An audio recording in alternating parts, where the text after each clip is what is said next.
Welcome, and thanks for joining us. My guest today is Tim Jones, the Regional VP of Systems Engineering for Public Sector at Forescout Technologies. Tim, thanks so much for being on the call with us today. Hey, thanks so much for having me. Absolutely. And so we're seeing, obviously, the White House direct agencies to adopt Zero Trust. The Office of Management and Budget directed agencies to put together implementation plans for the next couple of years to kind of adopt Zero Trust. And I was wondering, Tim, from your perspective, what are you seeing today generally from groups, from organizations, companies, and agencies that are looking to adopt Zero Trust? How do they start? Where do they start? Yeah, it's a great kickoff. So a lot of teams are looking at it. Obviously, there's some direction and some requirements in terms of reporting their status around their models that they're going to be using for their Zero Trust in their organization. A lot of teams are kind of coming to teams that they've trusted in their security portfolios, Forescout being one of them. And what we've been asked a few times is, how do I get started with Zero Trust? What's the first things that maybe I need to take a look at? Is there some guidance? Is there some direction that you guys could provide for us? And understanding how I start to take what I'm doing today with my security approach or security program and moving them towards a model where it's going to have some level of Zero Trust associated with all of the endpoints, all of the systems, all of the users, all of those services within their enterprise. They want to know that, hey, we're going to allow for these types of devices and have this level of connection and have this level of trust as we move that device from untrusted into allowing them to be able to access their enterprise into that model of trust. And in doing so, there's a lot of different conversations. And I think you hit it right on it. As part of the federal requirements, they're asking agencies, we've been asking teams for years to start to level up on some of those maturity requirements. Knowing what's on my enterprise and how I'm going to start to establish that is a core tenet that we usually like to start with from a Forescout perspective.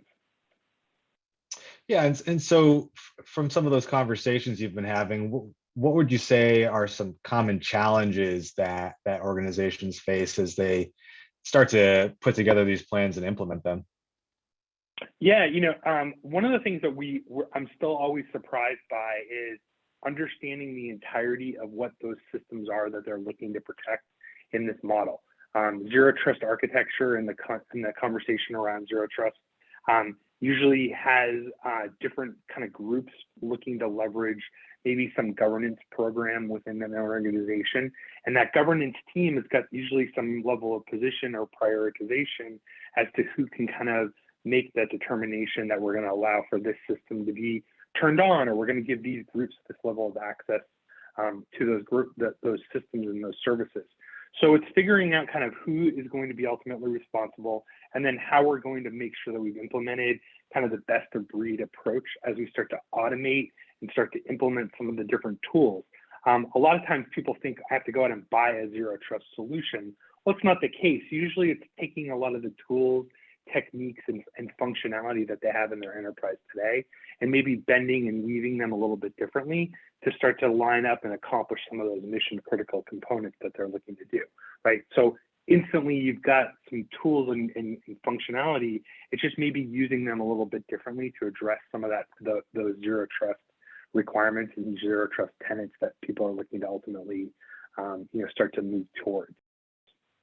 Yeah, that's interesting. I mean, when you talk about responsibility and the person who's supposed to kind of take that broader look at this concept, this approach, is that generally, a CISO? Could it just be a system admin? How are you seeing agencies kind of approach that responsibility piece? Yeah, no, absolutely. And look, it really is going to take an entire program. Zero Trust is a little bit more of like a thought, a leadership, and is going to take some understanding as you start to bring and bend some of these teams together. You've got data, you've got users, you've got applications that all need to be mapped and mirrored back to be able to support that approach around Zero Trust. So it does take some stringing some of those teams together.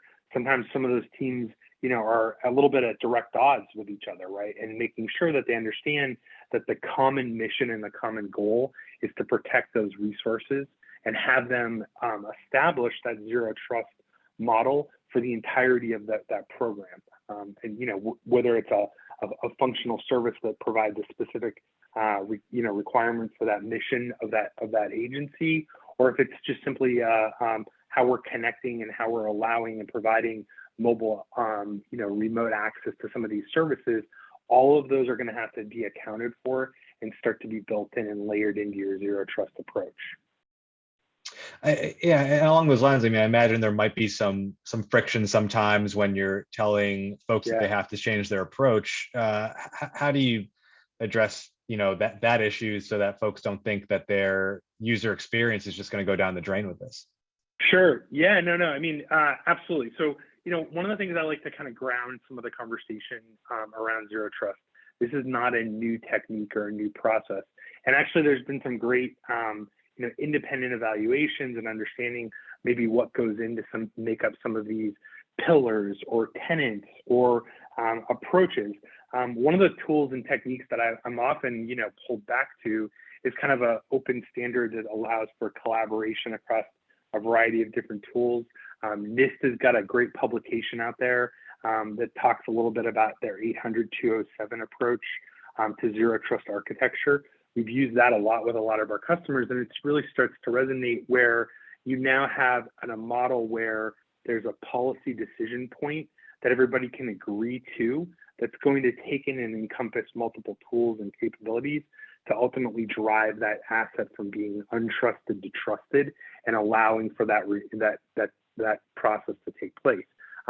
Access to the data, doesn't need to be restricted or constrained. It just needs to be protected. It needs to be evaluated, and it needs to be kind of consistently, re-adjudicated in a model and that's what zero trust is trying to do. It's trying to say, hey, we're not going to shut these services and functionality off. We just need to strengthen some of the security controls in our approach to allowing for that connectivity back into those systems.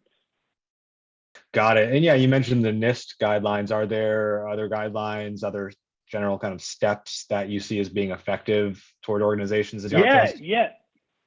NIST is excellent only in that, a lot of different teams in both the federal as well as commercial worldwide actually are starting to evaluate and take a look at that model and concept.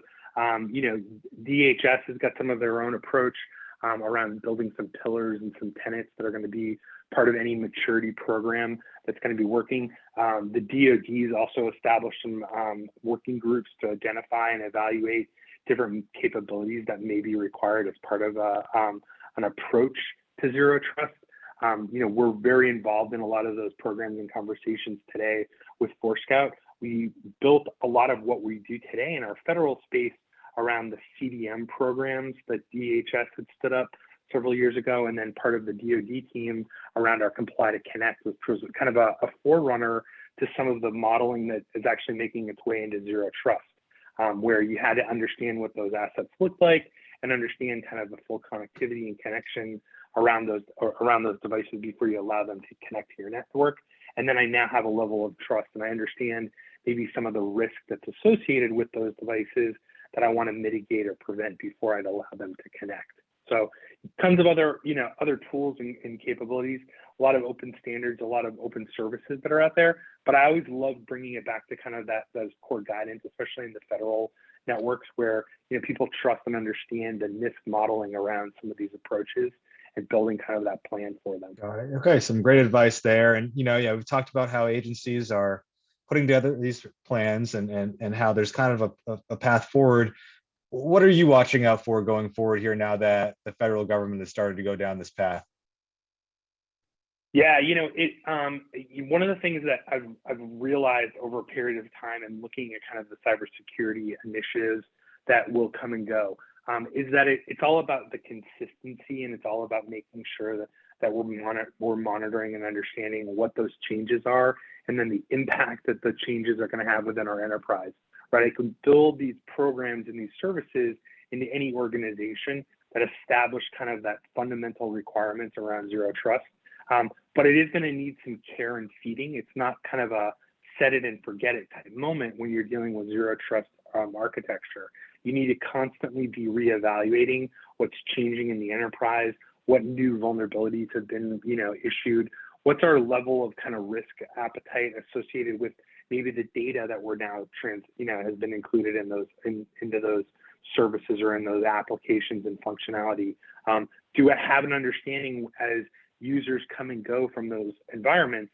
The last thing I want to do is have somebody that worked in one capacity retain that level of visibility as they move through my organization. I need to go back through and make sure that we've re-adjudicated or revalidated that that person still needs that level of access. And that's a constant process, right? It just is a working mechanism. I think a lot of teams need to make sure that they've built that into their approach and that they understand that zero trust modeling that they're doing today, they need to build themselves a maturity roadmap and understand that they're going to have some level of sustainment and understanding, that's going to take a little bit of effort on their part to make sure that they're doing, and maintaining those services in a secure manner. All right. Well, Tim, we really appreciate the time. Thanks for giving us some good insights and things to look out for here going forward. Great. Yeah, absolutely. Great conversation. Thanks so much. All right. Again, I'd like to thank today's guest, Tim Jones, the Regional VP of Systems Engineering for Public Sector at Forescout Technologies. I'm your moderator, Justin Doubleday, and you're listening to Federal News Network. Now let me send you back to the studio for more on the Zero Trust Cyber Exchange.